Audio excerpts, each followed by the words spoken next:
Actually, hindi nyo kailangan gumastos ng malaki sa bottle cage para makakuha ng magaan. Yung Yes. Cepal na plastic. Yun, Cepal, yun ang gamit namin. And so, Kung may cycling shop, 5,000 isa yung... na ano, yun gamit ko.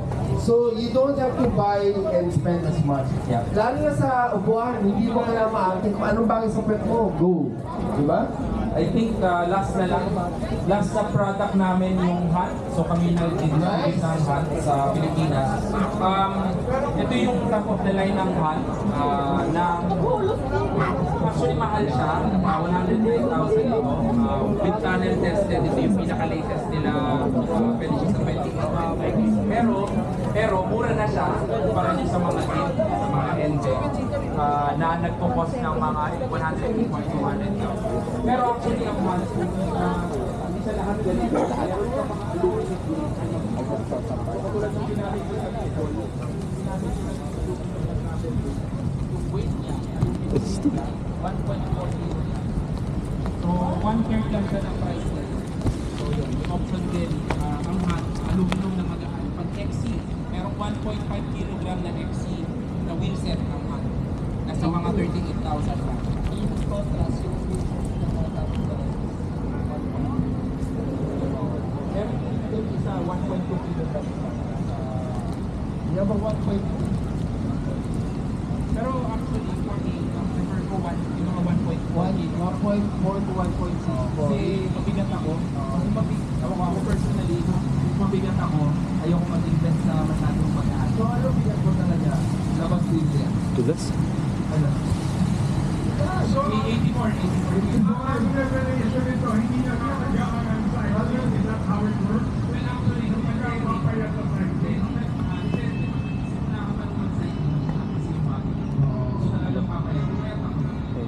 kaya lang, pag nasanay na yung katawan mo sa pagpapay, hindi na lang kailangan.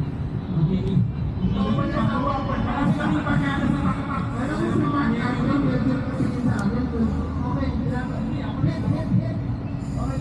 Kaya hindi ako makabili ng jersey na makulay kasi Yun. Okay, tapos ito kanina na-discuss namin. Pag long distance cyclist ka, kailangan mo ganito, pump, saka number 2, kailangan mo branded. Ito ang number 1 for me. Nag-person it this morning. Yeah, yun ka ang first na. So, ang mga kapisipa, hindi ko ipang, ako lahat ng brand ko sa real life. Less than 100 kilometers.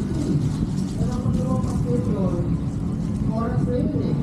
Pag-petrol sa platan ka, you will hate it. Okay? Iba yung pinaisip. Ating buong tipo, grupo mo, Kasi alam ba kayo, sir? nakakantay. So at the end of the day, go for one that is branded. Yes, brother? Napahirap kasi ako ng ganyan nag-ride ako. Ito, okay ko.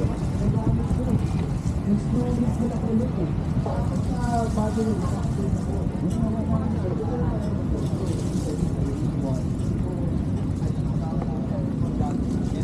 dito, kahit pagkatawa ay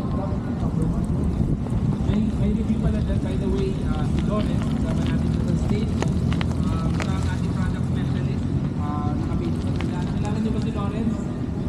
Yan. Marami siyang review ng mga cyclocomputer, cyclas.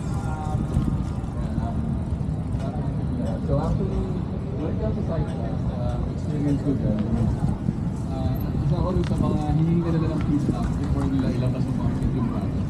So, Cyclas contacted me before nila i-launch yung unang version ng Cyclas. Ang ginawa ko sa kanila nung una, tinest ko sila. And kung ano man yung mga problema makita ko, i-re-record ko sa kanila bago nila talaga i-launch yung product. So, this is the second version. Yung unang version kasi, wala siyang kasamang yung CPU. Hindi no CPU. Meron sila mga plastic na PO. So, hindi siya pwedeng gamitin doon ng mga pinag-uwiin siya. Kasi wala siyang silicone. Wala siyang silicone na lalagyan na ganito. Kasi medyo umiin ko yung version. Yung pangalawang version, nilagyan ng silicone and then nilagyan ng extender para hindi masira yung mga silicone. So, yun yung isang pakontribute ko sa kanila na report ko na nakakasunod siya ng CPU. So, ginawa na yung mga bagong pump na yun kasama ng extender para doon papunta yung init ng pump. So there's a heat element pala because of too much friction in the pump. Yes, they're using the same motors as Cone. Yung sa mga Cone. Motor na I mean, air pump na... Hindi naman ka nakaputi ko lang. Ako yung rider. Pero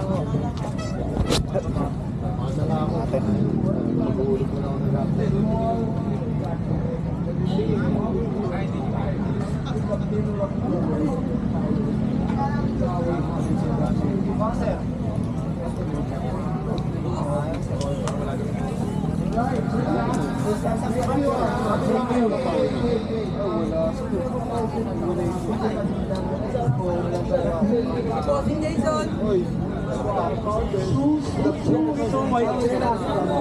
Ay, sa akin, di ba? In this case, something might be something unique. So we'd like to award them something. And before that, thank you to everybody for taking the great service of making cycling better for all of us. Alright, Thank you. This is an award that is very given to bike shop, bike importers. This is for the best cyclist product award. Susuko This to doon sa award isa. is given to Supreme Bikes for bringing in a very good product, and it's called the Cyclus Mini E-Bike.